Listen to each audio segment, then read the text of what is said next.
Hi everyone. Over the next few weeks, I'll be taking you on a journey to a country that I love, sharing with you that which has always been incredibly important and meaningful to me, and that which has always been and always will be closest to my heart. So, why has it suddenly become so difficult to find the right words to express all of these feelings that I have? Well, that's just it. The right words. I have all of these beautiful emotions building up inside. I feel as though I'm ready to share this outpour. But the fear then immediately becomes that I won't ever be able to do proper justice to all that I want and need to say today, next week, and the week after that. I'm feeling that there are still those who consider home as being solely defined by where an individual has grown up, where they spent most, if not all, of their time, and where they live now. Well, that's not exactly the case. I feel like home is largely becoming more of a concept, and a much more relative term, often holding a single meaning for one, a place or a feeling or even a person, or else several different meanings, perhaps all three, for another.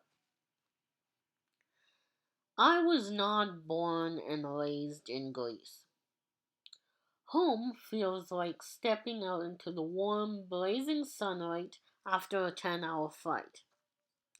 It's waiting in anticipation, riding in the back seat of a car for at least 2 hours, stopping only for toll booths, gas, and maybe even the occasional traditional homemade pastry along the way before finally reaching a certain beloved seaside cottage.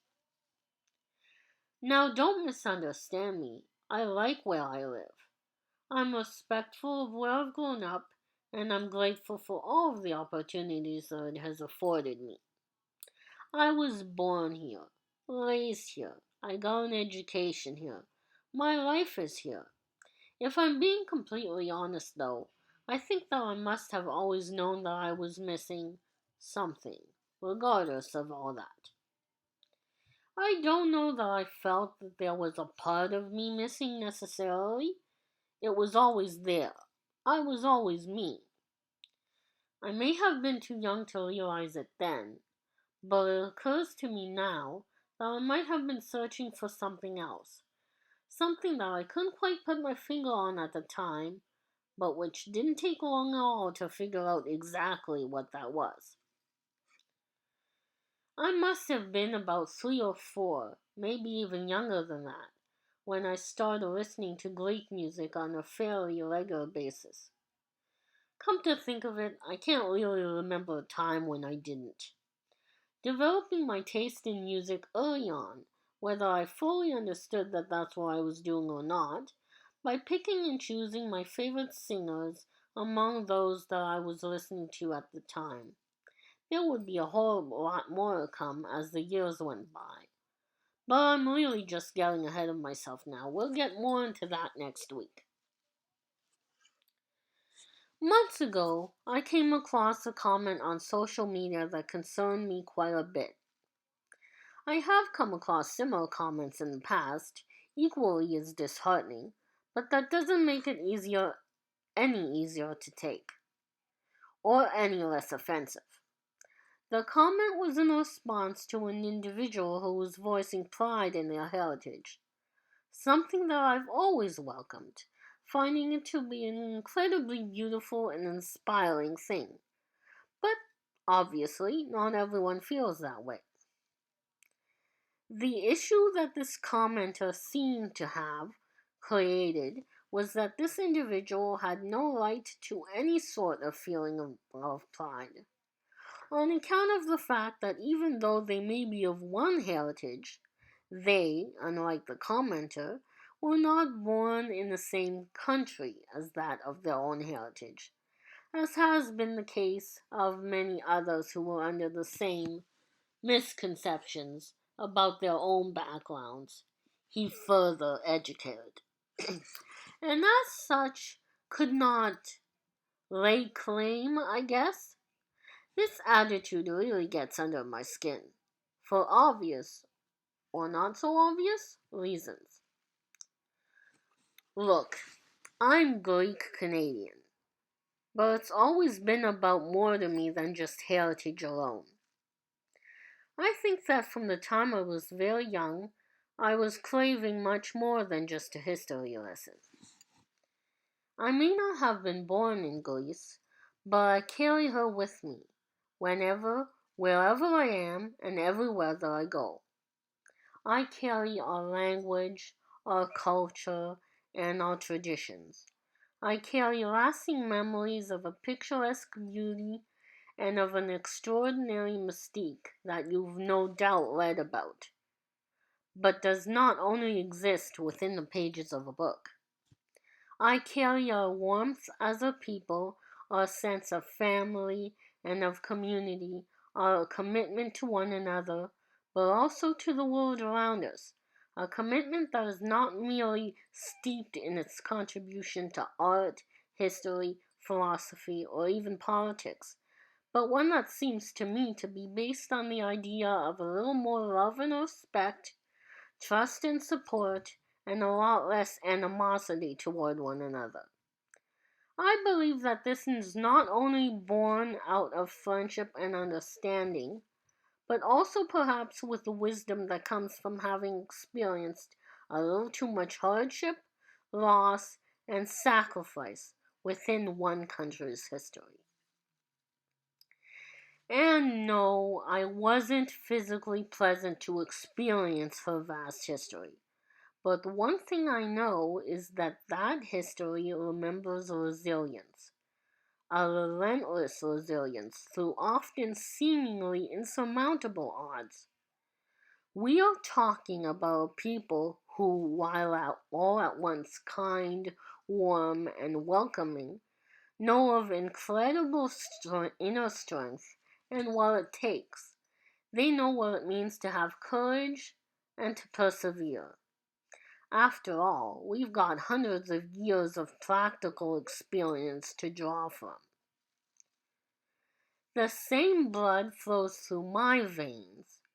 I carry a sense of self and that immeasurable, unwavering pride in who we are, where we come from, and where we're going. Now, if I buy what that commenter and others like him are selling, that would mean that I believe that I don't have any right to be proud of who I am, or where I come from, or any of the other things that I've talked about.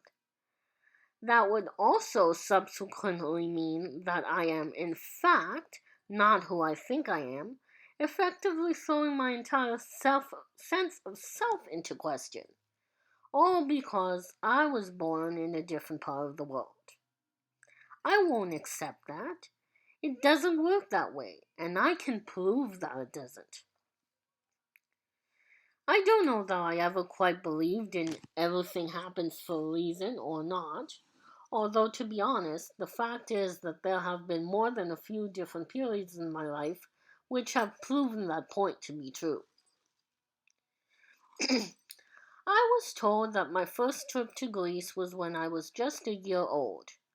The irony that I had spent even a small part of the very beginning of my life in a place that I learned to love as much as I do, very quickly and even before I got the chance to first experience it, is not lost on me. I was 15 when I went back. Once in 15 years is a huge gap, I know. I'll always regret that I didn't go back sooner or more often. I've been back since, of course, but even that hasn't been as consistent as I would have liked. It wasn't just one bright spot. It wasn't just the calming, sparkling, crystal clear blues of the Mediterranean. It wasn't a particular sight, or sound, or an aroma wafting through the air. Not stories of reminiscence or nostalgia recalled by friends and family, or even the warmth of a kind word or a friendly face, but many singular moments which made that trip the positive and fulfilling, emotional, and exceptionally worthwhile experience that it was. If I were to go through them all, we'd be here all day. Instead, I've chosen to focus in on the one moment that clearly defined this trip for me.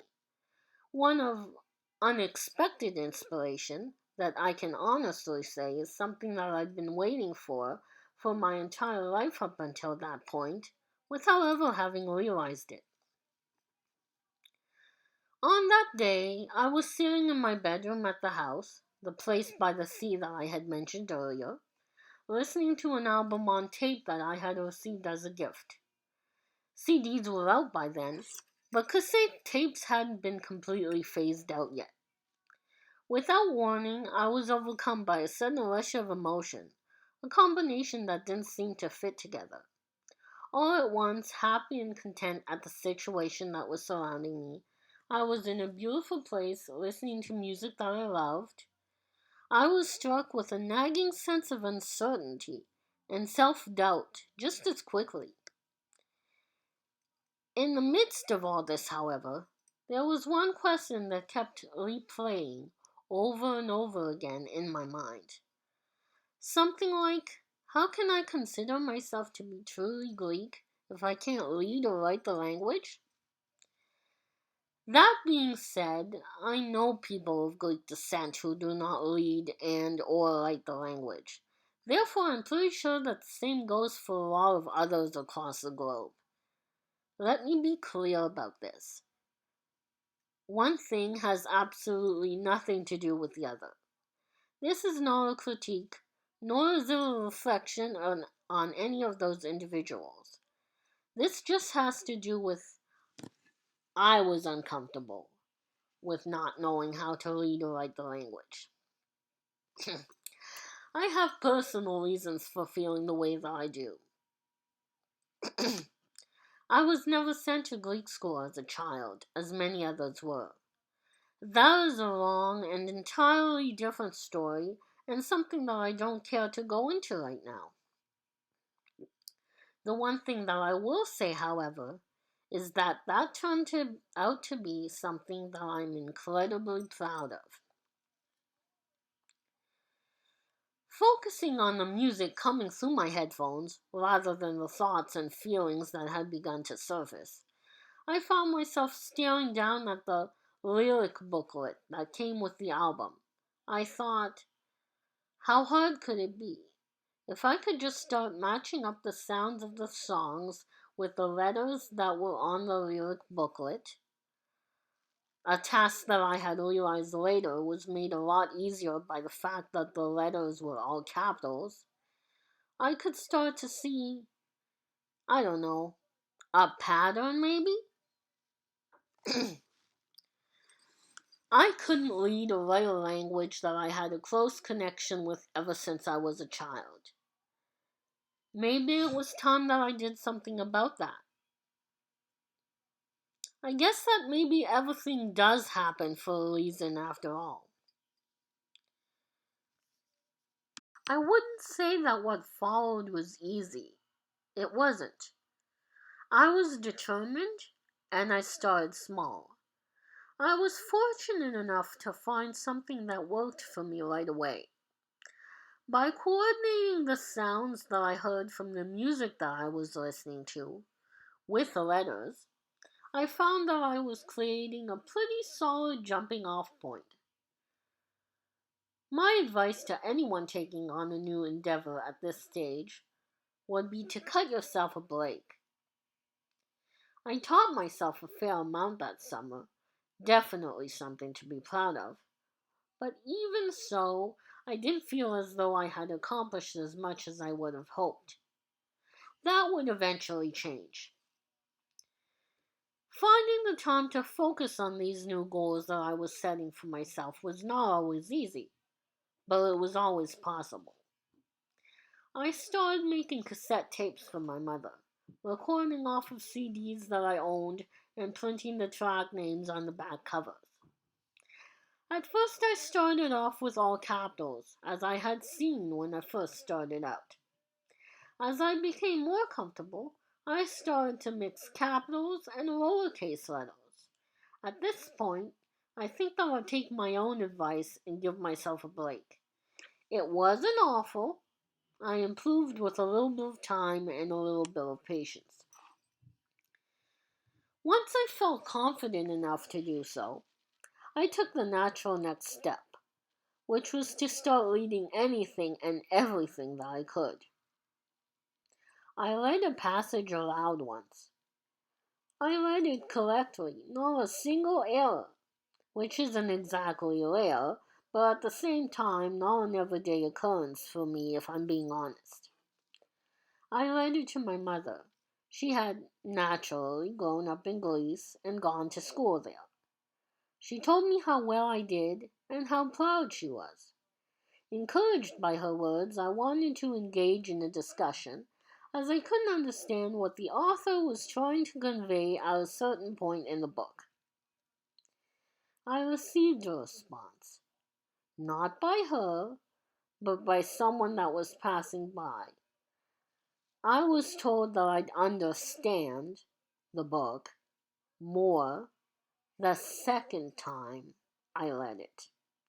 Putting aside the fact that this was clearly said in reference to my actual reciting of the passage and nothing else, the comment was neither made out of knowledge nor support. Needless to say, it knocked me down that day. Only that day. I didn't stay down, and I haven't stayed down, nor do I plan to. Since then, I've written cards, letters, tweets, posts, texts, and emails in Greek. I've read books, not as many as I would have liked, but I've got more on my list, including a book by my favorite composer that I loved so much and have learned so much from that I've read it 5 times in a row, front to back. What did we say? Courage and perseverance? Sound familiar? See you next week.